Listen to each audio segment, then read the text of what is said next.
வணக்கம் நண்பர்களே. Tamil CP serial Shyama பரபரப்பாக போயிட்டு இருக்குன்னே சொல்லலாங்க. பரபரப்பான கட்டத்தில் வர்ஷினி நான் பிரபுவை தான் கல்யாணம் பண்ணிக்கிடுவேன், பிரபுவை தான் நான் உயிருக்கு உயிராக விரும்புகிறேன் அப்படின்னு சொல்கிறாங்க. நம்ம தமிழ் ஒரு கட்டத்தில் பார்த்தோன்னா ஜனகம்மா நம்ம விசாரிப்போம், அதுக்கு பிறகு முடிவெடுப்போம் அப்படின்னு பிரபு வீட்டுக்கு கூட்டிகிட்டு போகிறாங்க. என் பையனை நல்லபடியாக வளர்த்துருக்கேன், உங்கள் அளவுக்கு வசதி இல்லாட்டாலும் உங்கள் வீட்டு பொண்ணை நாங்கள் நல்லபடியாக பார்த்துக்கிடுவோம் அப்படின்னு பிரபுக்கு அம்மா சொல்கிறாங்க. உங்களுக்கு பிடிச்சிருந்தா சம்மதிச்சா போதும் அப்படின்னு சொல்ல நேரம் நம்ம ஜனகம்மாவுக்கு பிரபுக்க குடும்பம் நல்ல குடும்பமாக தான் இருக்குது, நம்ம வர்ஷினியை தாராளமாக கொடுக்கலாம் அப்படின்னு சம்மதிக்கிறாங்க. இந்த சைடு பார்த்தோன்னா நம்ம கணேசனுக்கு அப்படியே அடிவயிறு கலங்குது. நான் எப்படியாவது சிபி வெண்பா கல்யாணத்தை நடத்தி வச்சு சொத்தெல்லாம் ஆட்டை போடணும்னு பார்த்தேன், அது முடியலை. இப்போ வர்ஷினிக்கும் சேதுவுக்கும் கல்யாணத்தை பண்ணியாவது இந்த சொத்து எல்லாத்தையும் கைக்குள்ளே கொண்டு வரலான்னு நினச்சேன். ஆனால் அதுலேயும் இப்படி ஒரு வில்லங்க இருக்குது, இதுக்கு எல்லாம் காரணம் தமிழ் தான் அப்படின்னு தமிழை வெளுத்து இருக்கிறாங்க. ஒரு கட்டத்தில் பார்த்தோன்னா நம்ம சேது வர்ஷினிக்கு பிடிச்சிருக்கிறது பிரபுவை தானே, அப்போ பிரபுவே கல்யாணம் பண்ணட்டும், அவள் லவ் பண்ணியிருக்கா பிரபு, அப்படி இருக்க நேரம் அது ஓகே தான், அவங்க பண்ணட்டும் அப்படின்னு விட்டுறாரு. ஆனால் இந்த சேதுவை பார்த்து நம்ம கணேசன், டே சேது உனக்கு அறிவில்லை, நீ எதுக்குடா இருக்க, அந்த பிரபு வேலைக்காரை வர்ஷினியை கொண்டு போகிறான், நீ வீட்டுக்குள்ளே இருந்துட்டு வர்ஷினியை உன் கைக்குள்ளே கொண்டு வர தெரியலை அப்படின்னு அந்த இடத்த விளக்குறாங்க.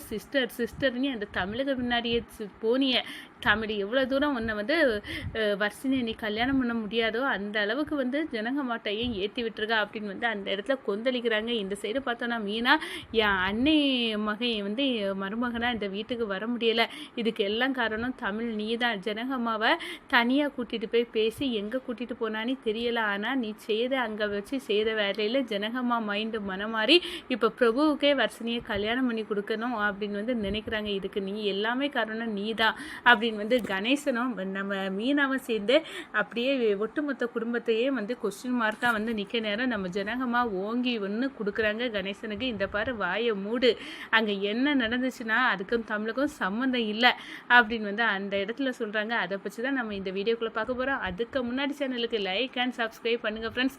பக்கத்தில் இருக்க பெல்லைக்கானையும் கிளிக் பண்ணுங்கள், அப்போ தான் நான் போடுற ஒவ்வொரு வீடியோவும் நோட்டிஃபிகேஷனாக உங்களுக்கு கிடைக்கும். வாங்க ஃப்ரெண்ட்ஸ் வீடியோக்குள்ளே போகலாம். ஃபஸ்ட்டு எடுத்த உடனே பார்த்தோன்னா ஒரு சிவமா அதிரடியான பரபரப்பு கட்டம் தான். பரபரப்பான கட்டத்தில் நம்ம பார்க்க இருக்கு நேரம் தாங்க. இந்த கணேசன் எல்லா சொத்தும் பத்தும் நம்ம கைக்குள்ளே கொண்டு வரணும்னு நினச்சேன், அது முடியாமல் போச்சு. அந்த கல்யாணத்தை விட்டதை இந்த வர்ஷினிக்கும் சேதுக்கும் கல்யாணத்தை பண்ணி வச்சு நான் ஒட்டுமொத்தத்தையும் பிடிக்க போகிறேன் அப்படின்னு நிற்கிறாங்க. ஆனால் நம்ம வர்ஷினி மனசில் ஆலமரமாட்டு நிற்கிறாங்க. பிரபு அவரை தான் கட்டுனா அவரை கட்டணும் அப்படின்னு அந்த இடத்துல ஏமோடியே வர்ஷினி இருக்காங்கன்னு சொல்லலாம். இந்த சேது பார்த்தோன்னா சேது எனக்கு இது தெரியாமல் போச்சு, வர்ஷினி என்னதான் லவ் பண்ண அப்படின்னு நான் தப்பு கணக்கு போட்டுட்டு இருந்தேன், ஆனால் இப்போ நான் போட்டது தப்பு கணக்கு தான். உண்மையாக வர்ஷினி மனசில் அந்த பிரபு தான் இருக்கான் அப்படின்னு தெரிஞ்சு போச்சு.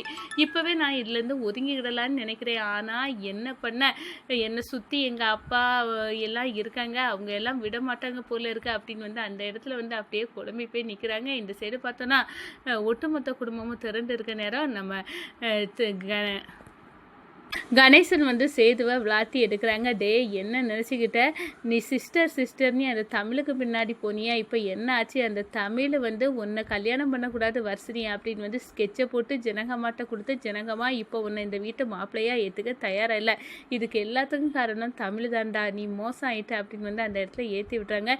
இல்லை கணேசா நீ புரிஞ்சுக்க, அங்கே நடந்தது என்னென்னா அந்த வர்ஷினி மனசில் பிரபு தான் இருக்கான், அவனோட குடும்பத்தை பற்றி தான் விசாரிக்க தமிழும் நானும் போகிறோம். ஆனால் அவங்க அம்மா நம்மளை மாதிரி நல்லவங்களாக தான் இருக்காங்க, அவங்க குடும்பத்தில் இந்த சொத்து பத்துக்கெல்லாம் ஆசைப்படலை, இந்த வர்ஷினியை நல்லபடியாக பார்த்துக்கிடுவோம், எங்கள் பையன் ஆசைப்பட்டிருக்கான் வர்ஷினி மேலே, அதனால் நாங்கள் நல்லபடியாக பார்த்துக்கிடுவோம் அப்படின்னு சொல்லுறாங்க. அப்படின்லாம் அந்த இடத்துல பேச நேரம் நம்ம கணேசன் நீங்கள் எங்கள் வீட்டு பையன் மேலே நம்பிக்கை இல்லாமல் தானே நீங்கள் அந்த பிரபுவை கட்டி கொடுக்கணும் அப்படின்னு பார்க்குறீங்க அப்படின்னு ஒரு வார்த்தை சொல்கிறாங்க. என்ன கணேசா நான் இவ்வளோ தூரம் சொல்லிட்டு இருக்கேன் கிளிப்பிள்ளைக்கு சொன்ன மாதிரி, ஆனால் நீ இதை கேட்க மாட்டேல அப்படின்னு நம்ம கணேசனின் மூக்கை உடைச்சி என்னை புரிய வைக்கிறாங்க. ஜனங்கம்மா புரிஞ்சுக்கோ, காதல் அவ்வளோ பெருசு, அந்த காதலுக்கு முன்னாடி நமக்கு தூசு, அந்த சேதுவை நம்ம கல்யாணம் பண்ணி வர்ஷினிக்கு வச்சாலும் அவங்க பிரச்சனை தான் வரும், அவன் மனசில் பிரபு இருக்கிறது வரை யாராலையும் பிரபுவையும் வர்ஷினியையும் பிரிக்க முடியாது அப்படின்னு கணேசனுக்கு புரிய வைக்கிறாங்கங்க ஜனகம்மா.